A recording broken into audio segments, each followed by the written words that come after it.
Vamos ler um pequeno texto publicado em 1877 numa revista da Spiritualist londrina, enviada para lá por Puri Chand Mitra, um notável escritor espiritualista da Bengala, do Renascimento de Bengala, que nasceu em 22 de 7 de 1814 e desencarnou com 69 anos em 1883. Foi um homem muito conhecido pelo seu domínio da espiritualidade por prática, pela sua ousadia de juntar diferentes linhas de aproximação ao conhecimento oculto, ao conhecimento espiritual profundo, já que era familiar do sânscrito, dos Vedas, das Upanishadas, mas também se dedicou ao espiritismo, ao ocultismo e, por fim, aceitou o convite Olcott para se tornar um membro da Sociedade Teosófica, que lhe foi enviado em 1877, quando Olcott e Blavatsky começaram a ver os artigos que ele publicava em revistas espiritualistas inglesas e americanas e convidaram-no imediatamente, que ele demorou algum tempo a aceitar e em 1879 foi eleito como o primeiro presidente de um ramo teosófico indiano na Índia, em Bengal. Viverá só 3 anos nessa situação, mas foi certamente uma figura muito importante no Renascimento bengali, já que cultivava bem tanto o bengali como o inglês e colaborou em dezenas de revistas, a que tinha acesso também por ser um deputado livreiro ou bibliotecário da Biblioteca de Calcuta, que na altura era a sede do Império Britânico. Este textozinho que vamos ler chama-se Deus na Alma. Vou lê-lo pela primeira vez, um exemplar que eu trouxe há muitos anos de Calcuta e que merece a nossa consideração. Deus na alma. O mais importante ensinamento dos árias ou dos arianos é que Deus está na alma humana e que a alma é um reflexo de Deus. A sua progressão, quando está liberta ou desencarnada, é gradual, mas sem fim. Os antigos indianos olhavam para Deus como verdade, sabedoria, infinito, felicidade, fonte de imortalidade, tranquilidade, o bem. O um sem segundo.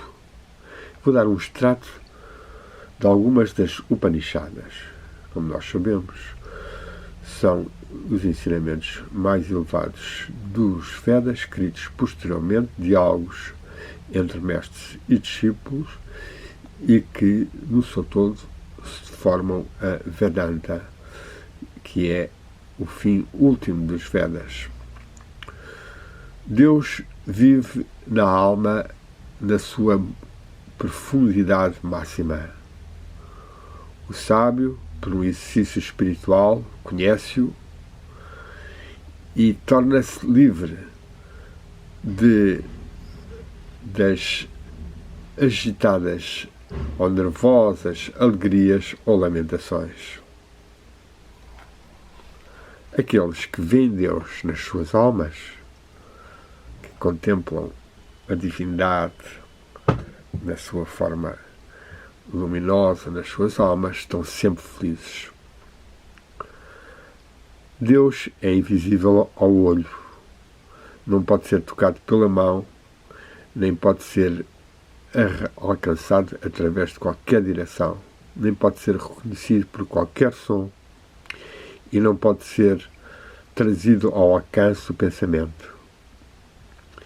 É a alma que dá prova da sua existência. Ele está acima de todas as virtudes do mundo. Ele é tranquilo, bom e sem um segundo, ou sem um outro como ele. Não é por muitas boas palavras, ou pelo exercício da memória, ou por muito ouvir falar dele, que uma pessoa o pode conhecer. Mas o adorador que quer conhecê-lo, esse alcança-o. Deus revela-se Ele próprio na alma de tal adorador.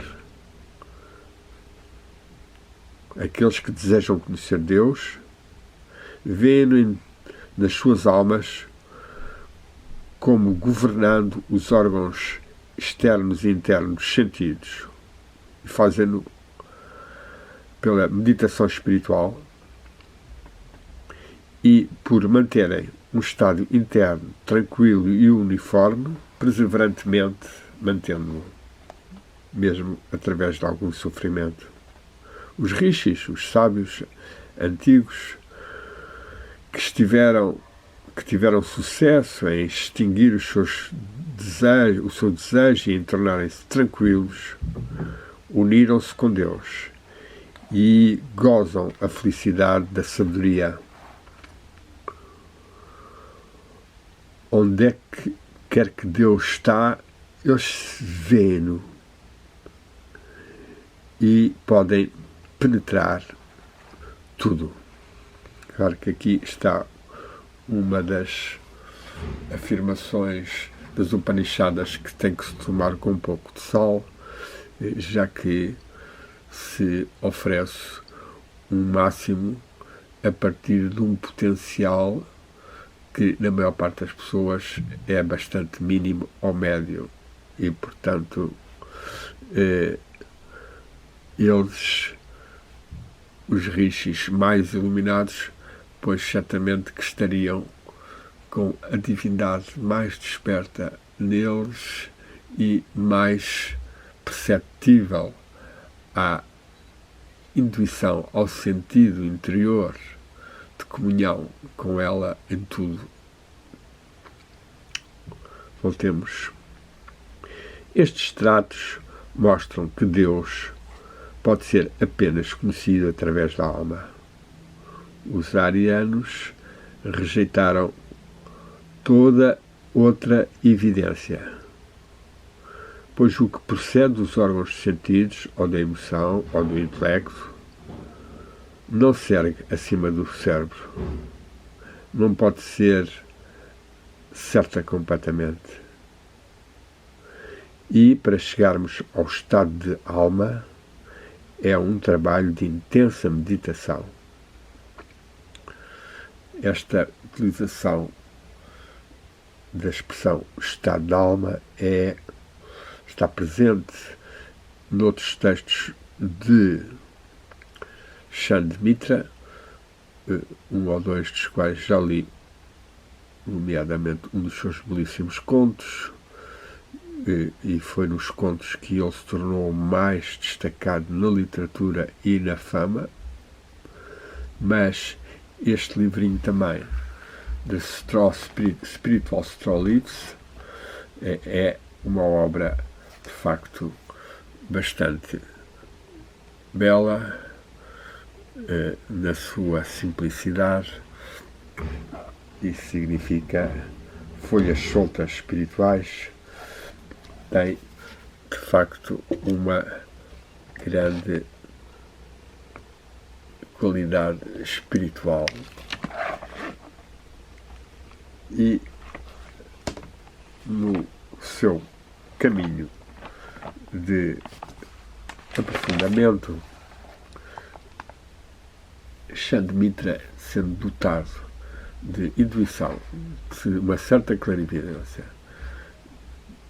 foi bafejado ou agraciado com algumas experiências espirituais, nomeadamente o estado da alma, como ele chama, já que conseguia comungar com a luz interior e tinha uma vida bastante virada para a irradiação de tal luz, com pessoas, organizações, escritos. Continua então depois ele. A clarividência e o sonambulismo espantam-nos, apesar de eles serem apenas manifestações de uma alma parcialmente emancipada. Mas uma alma completamente livre de todas as prisões ou todas as cadeias mostra e evidencia muitos mais poderes elevados. Quanto mais a alma se atenua, mais ela se aproxima e é assimilada a Deus. Os meios de alcançar o estado espiritual, ou o tal estado da alma, é o yoga, que tem vários estágios. Ele age também diferenciadamente em cada pessoa diferente.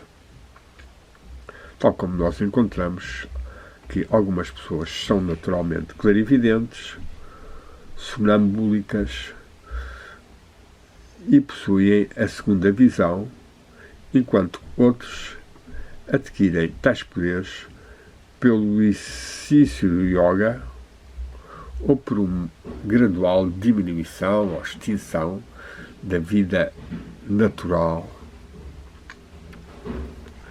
Aqui podemos ver esta afirmação de uma capacidade dos seres desenvolverem formas de percepção extrasensorial, as quais as mais elevadas permitem uma realização mais fácil de Deus, já que as pessoas veem e sentem, e nesse aspecto a prática da meditação, da comunhão interna através da respiração e da interiorização e a calmia do pensamento é fundamental. Ora, Chandamitra foi um homem que conseguiu juntar todos esses níveis, e daí o grande interesse que Olcott faz em convidá-lo para ele pertencer à Sociedade Teosófica, enviando-lhe mesmo o diploma antes na primeira carta, sem que ele ainda tivesse dito sim ou não, do qual ele seria o 135º membro. Também, na altura, pediu que Chandamitra encontrasse algum Shela, algum discípulo, algum guru, alguém que pudesse vir ao Ocidente, no caso então era os Estados Unidos, ensinar a sabedoria indiana, se ele conhecia alguém. Ao que ele respondeu que a maior parte das pessoas não estavam muito interessados, mas queria pensar nisso. Anos mais tarde, será Moini Moi que exercerá essa função quando Olcott e Blavatsky vêm até a Índia, o conhecem e o enviam, depois de ele ter sido secretário de Olcott durante algum tempo e ter dado bastantes conhecimentos a Blavatsky, o enviam para a Inglaterra a fim de ele defender Alfred Pierce Siné, que com as suas cartas dos Mahatmas tinha encontrado, e o seu budismo esotérico tinha encontrado várias contestações, e Moini tentou clarificar e acalmar isso. Vemos aqui dois dos verdadeiros Mahatmas, de certa forma, mais claros do que os outros Mahatmas. Pelo menos não é que estejamos a pôr em causa a existência dos mestres, porque certamente que eles existem, mas muito do que foi enfabulado e do que foi escrito como sendo cartas deles escritas com tinta inglesa não parece de forma alguma, e que se materializavam e desmaterializavam, não parecem de forma alguma que correspondam a esses grandes seres, tanto mais que o conteúdo dessas cartas não era em grande parte de grande qualidade ou valor. Mas voltemos aqui ao ensino que ele nos transmite, Deus na alma. Qualquer pessoa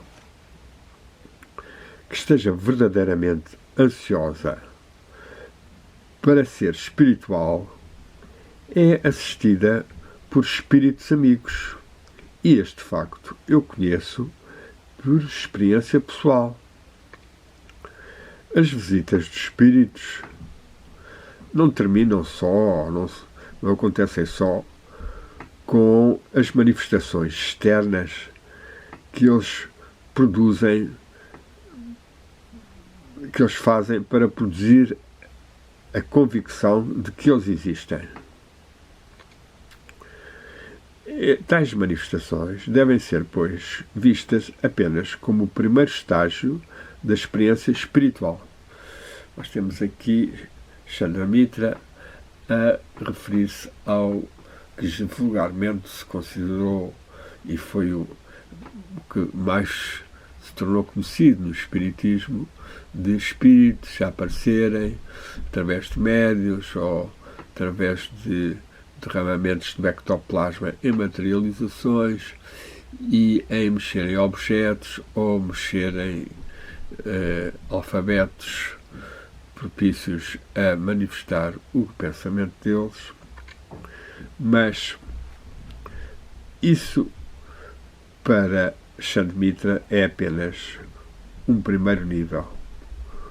O verdadeiro trabalho dos espíritos é espiritualizar aqueles que estão qualificados para receber a sua ajuda, e a providência de Deus é claramente apreciada à medida que nós nos erguemos do natural para os estágios mais elevados.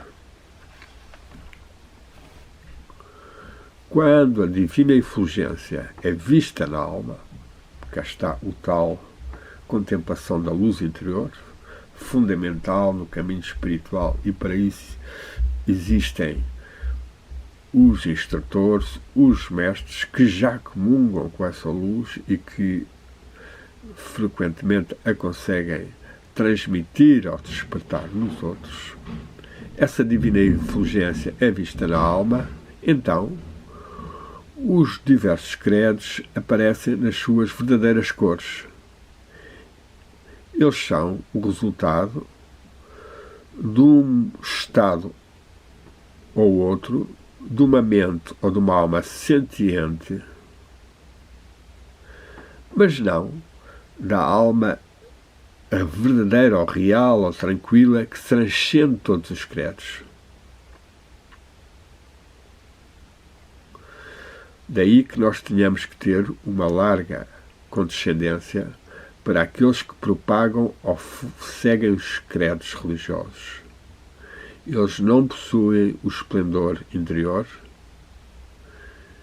e eles confundem, entre parênteses, por escreveremos frequentemente ou algumas vezes, a escuridão pela luz ou a sombra pela substância. Este é o textozinho, esta parte final é curiosa, pois ele passa desta realização da luz interior, que sabemos que ao longo dos séculos, mesmo dentro das religiões, houve muitos místicos que a enalteceram bastante, e estamos a lembrar dos místicos persas, ou mesmo em certas formas de cristianismo, os Quakers.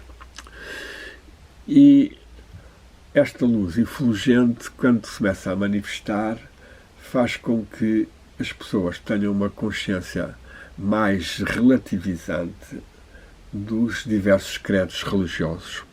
É claro que Chantemitra é aqui um bocadinho crítico, já que ele na época era um crítico também de vários aspectos da religião védica ou bramânica, tal como as viúvas serem necessariamente queimadas quando morriam os maridos, a pouca educação delas e outros aspectos, ou então sacerdotes que não praticavam a verdadeira realização espiritual. Tudo isso ele criticava.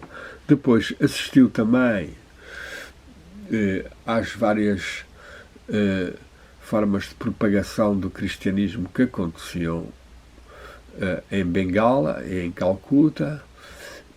Já as sínteses entre o cristianismo e o hinduísmo, ou a tradição indiana, nomeadamente no Brahmo Samaj, no Brahmo progressivo, que é Subchandra Sen, Devendranath Tagore, e viu que muitas vezes esses pregadores realmente tinham mais a capacidade de falarem do que verdadeira realização interna. E isto é de facto uma realidade até aos nossos dias, e nós encontramos hoje a maioria dos sacerdotes sem grande realização interior, ou mesmo a maioria dos estudiosos da espiritualidade, ou do esoterismo, ou das religiões comparadas, também sem realização interior e, portanto, sem conhecerem a luz e, portanto, podendo confundir, como ele aqui acaba por dizer, a escuridão pela luz ou a sombra pela substância. Mais forte,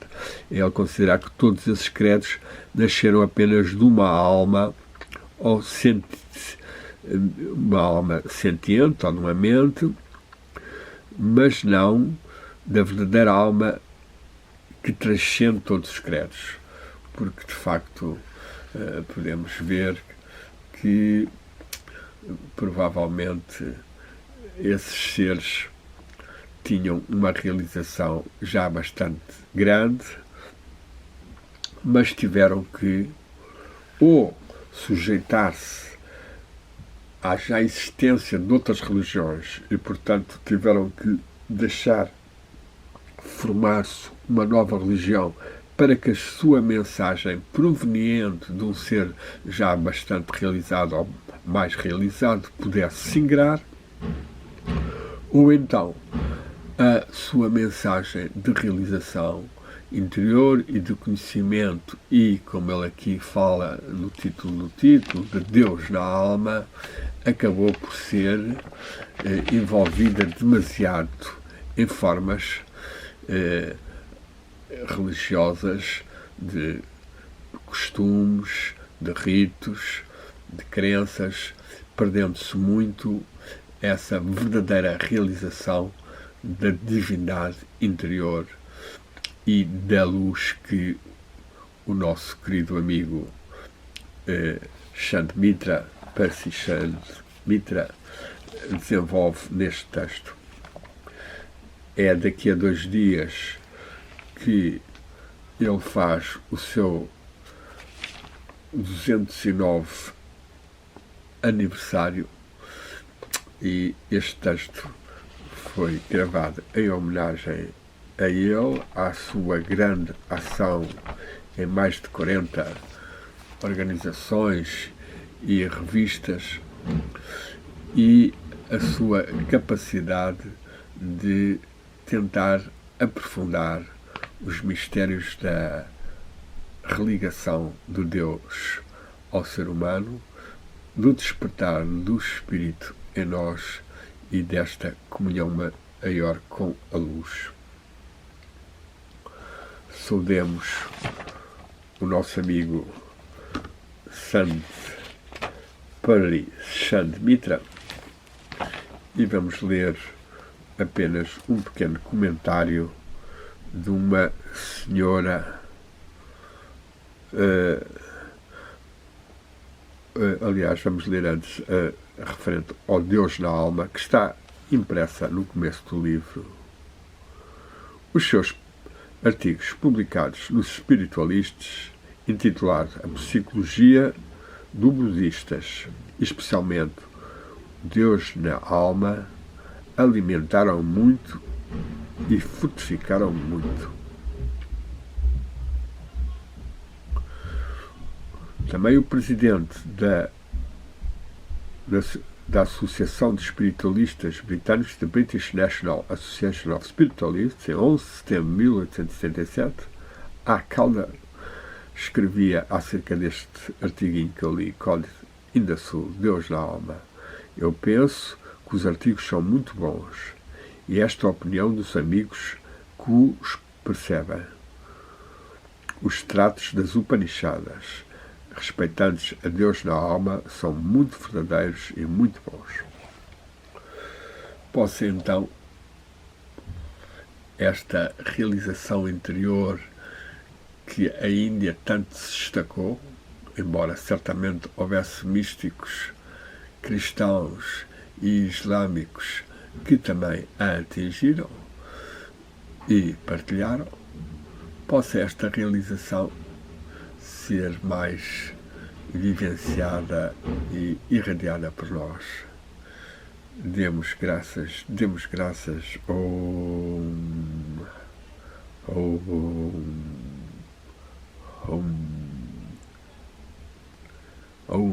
Amém. Viva a divindade interna em nós, viva